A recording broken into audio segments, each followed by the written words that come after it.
La propuesta de hoy es hacer un análisis en esta entrega sobre un texto breve de Andrés Malamud, que empieza a discutir esta idea de ni mucho gobierno de la opinión ni tanto regreso de la voluntad. Malamud es un politólogo en este sentido de que habla que en el contexto de Argentina hay claramente estamos ante la presencia de un bipartidismo recargado, ¿no? Esta idea de partidos tradicionales y la vieja política. Y es interesante cuando Malamud dice que Néstor Kirchner, cuando dejó la presidencia ya a finales del 2007, se había fijado un objetivo. Voy a trabajar en la construcción de una herramienta institucional que debe ser plural y que incluya al PJ.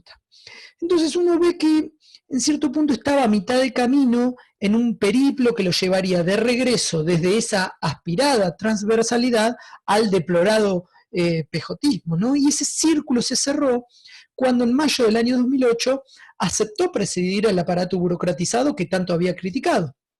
La herramienta institucional, en definitiva, que Néstor quiso construir, la concertación plural, ya había cumplido su función, que era garantizar obviamente la victoria electoral de Cristina Fernández. El experimento entonces se extinguiría poco tiempo después a medida que los denominados radicales K, aliados al gobierno, volvían a las filas opositoras. Entonces, claramente, atrás quedaba esa convocatoria para normalizar el sistema de partidos en función del eje derecha-izquierda que había sido suscitado a partir del año 2003, ¿no? Idealizado por intelectuales como Manuela Valmedina o sobre todo por el propio Torcuato Di Tella. Y nos plantea esta idea, Malamud, de si en la Argentina estamos ante una persistencia de los actores. Es interesante porque cuando uno observa en 1945, la política argentina claramente estaba dividida en dos campos. De un lado el peronismo y del otro lado estaba el resto. El campo peronista se expresó tradicionalmente a través del Partido Justicialista, que era su herramienta electoral. El campo no peronista nunca tuvo un representante único, pero sí el partido que lo encarnó con más éxito fue claramente la Unión Cívica Radical. Hasta la década del 70, el peronismo se demostró imbatible en las elecciones libres, mientras los candidatos radicales solo llegaron al poder mediante la proscripción del partido mayoritario. Pero entre 1983 y 2001 se abrió un periodo de alternancia bipartidista, con dos victorias para cada partido. La crisis de 2001 amenazó claramente con pulverizar ese sistema de rotación, dividiendo a uno de los partidos y atomizando al otro casi hasta la extinción en cierto punto. Pero claramente esto fue una falsa alarma. En 2011 el peronismo se había ya reconstruido, ya dominaba el escenario político.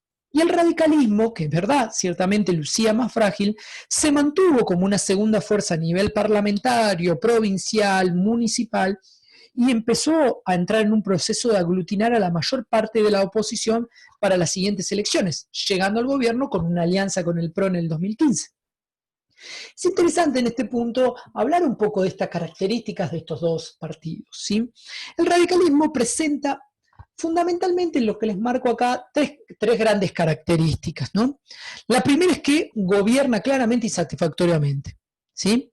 Pero contra la opinión convencional es bastante eficiente en la competencia electoral. La segunda es que goza de un difundido arraigo territorial y sin embargo el aparato partidario solo se puede conducir desde el centro, o desde la ciudad, Cava, o desde la provincia de Buenos Aires. La tercera es que, no obstante, ante la autoproclamada democracia interna, la única manera de renovar el liderazgo radical ha sido claramente la muerte del líder. Por eso es que hablamos de problemas de renovación. Y es interesante porque candidatos radicales han ganado a lo largo del siglo XX 7 elecciones presidenciales. La primera en 1916, la última en 1999. El peronismo ha triunfado un poco más, en unas 10 oportunidades, pero claramente ganar no es gobernar. El desinterés de la dirigencia radical por la gestión eficiente ha contribuido a que el partido no concluyese sus últimos 5 mandatos presidenciales. De hecho, si uno saca lo que fue esta coalición, si se quiere, entre radicales y el PRO, la última vez fue en 1928. En otras palabras, uno puede decir que el radicalismo llega pero no dura. La segunda característica es que el radicalismo obtiene mejores resultados en el interior que en Buenos Aires, ciudad o provincia. Sin embargo, todos los grandes liderazgos nacionales, Alem, Irigoyen, Alvear, Balbín, Frondizi, Alfonsín, de la Rúa, han provenido de uno de esos dos distritos. Cuando claramente falta el liderazgo metropolitano, el partido parece desmembrarse si se quiere. Los caudillos provinciales han probado ser eficaces preservadores del partido en tiempos difíciles, pero nunca lo han logrado proveerle de una condición de conducción nacional al partido. La tercera especificidad radical es su procedimiento para renovar el liderazgo. A pesar de que la obsesión por las elecciones internas le dan al partido una dinámica propia, nunca, claramente en su historia, la conducción nacional fue reemplazada mediante este mecanismo. Desde Alem hasta Balbín, pasando por Irigoyen y Alvear hasta Alfonsín, solo el fallecimiento del líder permitió el recambio dirigencial. La coincidencia clara que hay entre ciclo de liderazgo y ciclo biológico ha tenido un fuerte impacto sobre la UCR. En cada fin de ciclo su dirigencia parece, si se quiere, envejecida, falta de organización. En cambio, ¿qué pasa con el peronismo? Competitividad electoral combinada con mala gestión, conducción metropolitana centralizada, dependencia del ciclo vital del liderazgo. Estas tres características radicales son llamativamente la antítesis del otro partido. En primer lugar, el peronismo aprendió a durar en el gobierno, ¿sí? Después de periodos interrumpidos, 55, 73, 76, se sucedieron todos gobiernos con culminaciones exitosas. En segundo lugar, el peronismo también se gobierna desde el centro.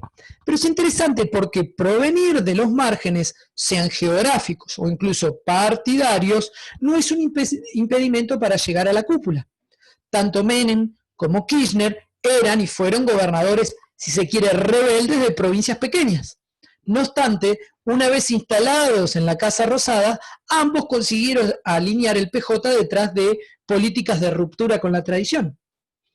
Finalmente, y pese a su alegado verticalismo, el peronismo ha desarrollado una práctica de renovación interna que ha llevado a la cima, si se quiere, a, por lo menos desde el 83 a la fecha, a 4 líderes nacionales distintos en apenas 30 años. Vicente Sadi en su momento, Antonio Cafiero, Carlos Menem o Néstor Kirchner. Es decir, que no apelaron al ciclo biológico para conquistar el poder del partido, sino que apelaron todos ellos a la competencia electoral, Cafiero ganándole a Sadi, Menem ganándole a Cafiero, Néstor ganándole a Menem. La flexibilidad adaptativa del peronismo se manifiesta en sus procesos de nominación de candidatos y en su ingeniería electoral. Los mecanismos más utilizados para la selección de candidatos en la Argentina generalmente son dos. Uno formal, elecciones internas, y el otro informal, los acuerdos de cúpula. A ellos el peronismo le agregó un tercer procedimiento que consiste en permitir, por ejemplo, que varios candidatos del partido compitan entre sí en elecciones generales. Semejante permiso no está formalizado, pero se sustenta en el hecho de que nadie ha sido expulsado del peronismo por competir por fuera del partido. ¿Cuál es el argumento? Es que el movimiento justicialista es más amplio que el partido y puede, por ende, presentar diversas candidaturas. Como la estructura del PJ no impone costos de reingreso, es posible confrontar la lista oficial en una o más elecciones y luego, por ejemplo, retornar al partido. Un cuarto recurso generalmente aplicado cuando el PJ se halla en el poder consiste, por ejemplo, en manipular las reglas electorales.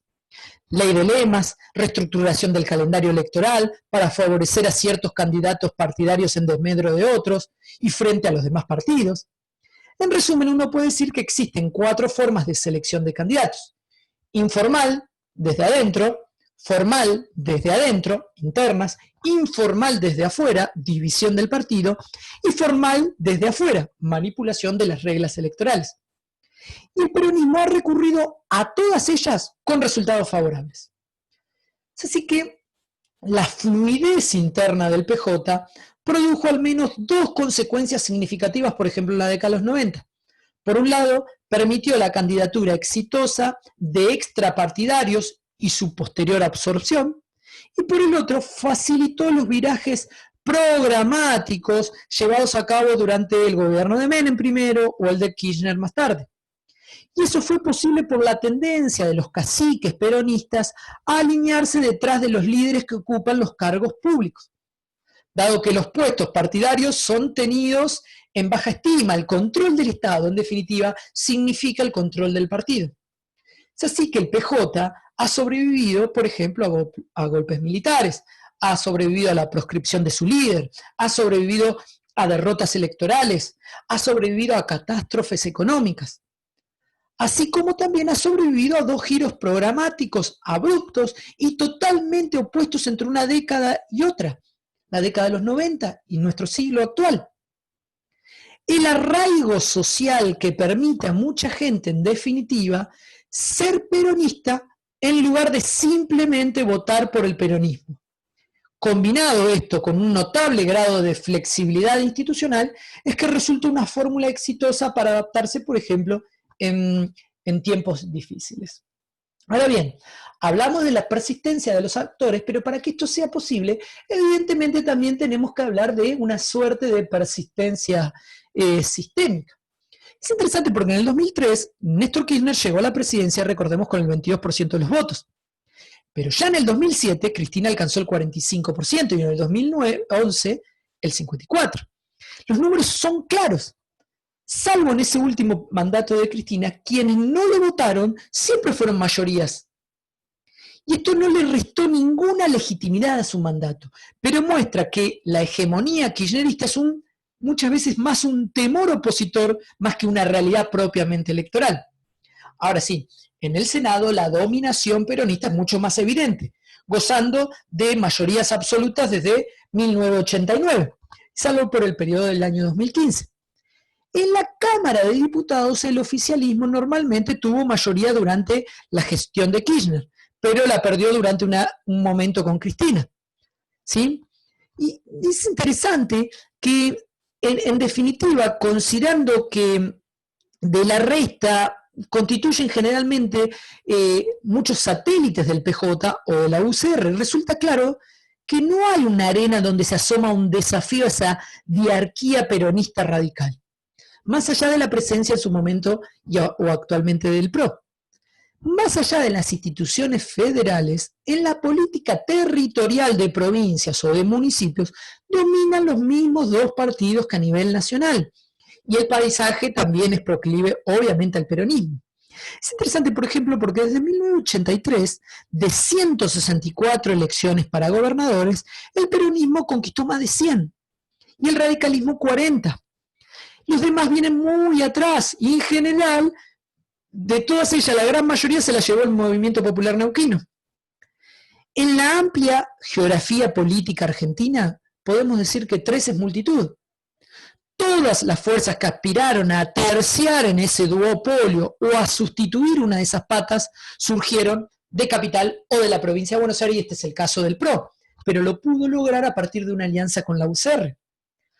Los dos distritos mayores son también aquellos en los cuales la baja del radicalismo favoreció la emergencia de una tercera fuerza. En el resto del país su declinación no logró ser aprovechada por un tercero, sino que logró ser aprovechada por el propio peronismo, ya sea unido o escindido. Y uno se empieza a plantear, bueno, ¿por qué no ha aparecido una tercera fuerza nacional que desplace el radicalismo, el justicialismo o ambos? Y uno plantea en esta entrega si el PRO en definitiva puede ser esa opción.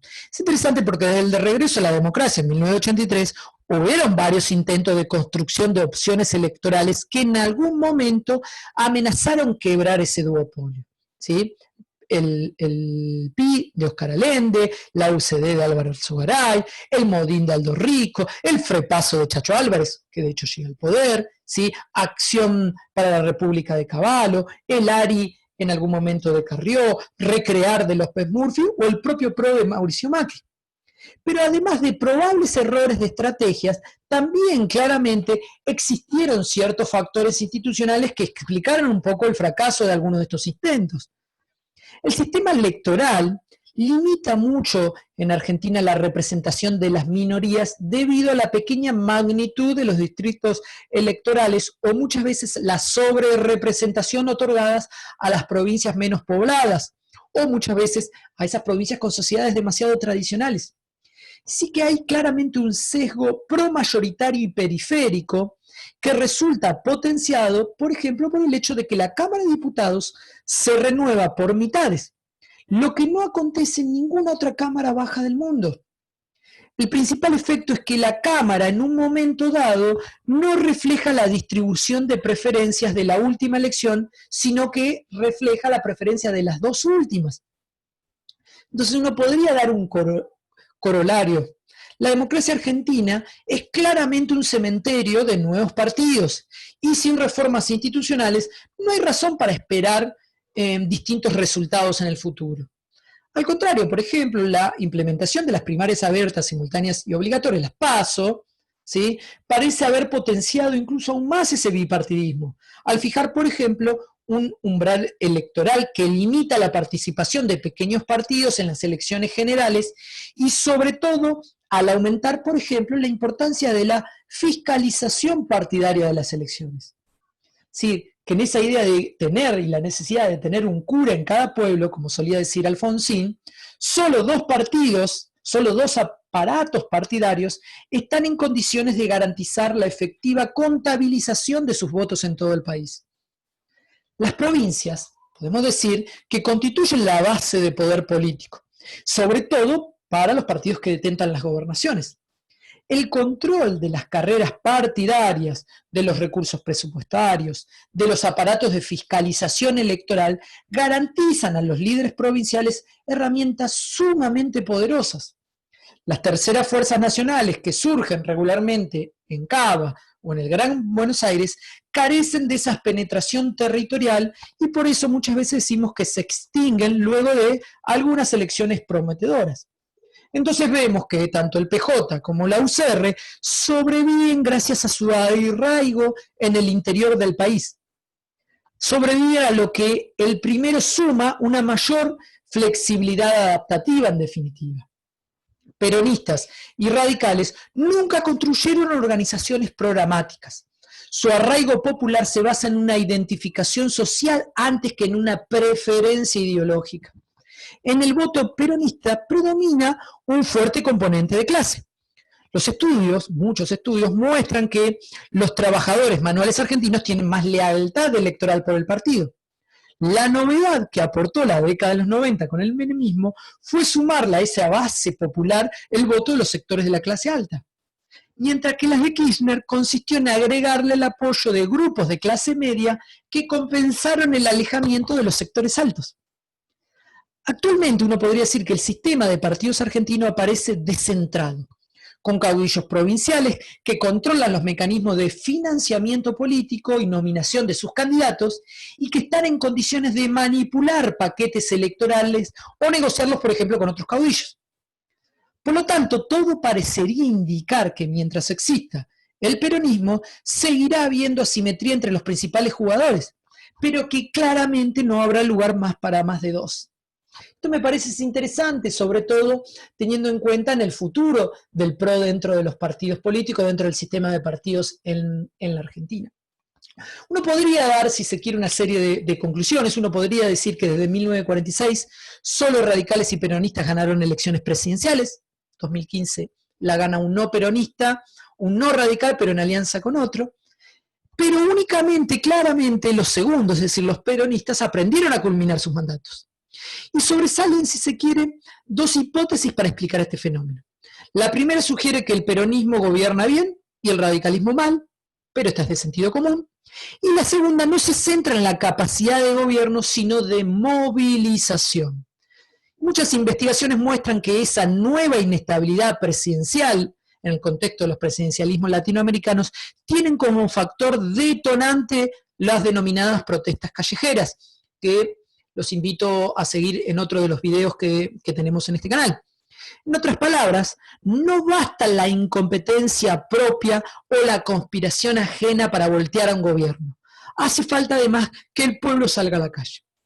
Y en Argentina claramente nadie es tan exitoso para movilizar o desmovilizar a las masas como el peronismo.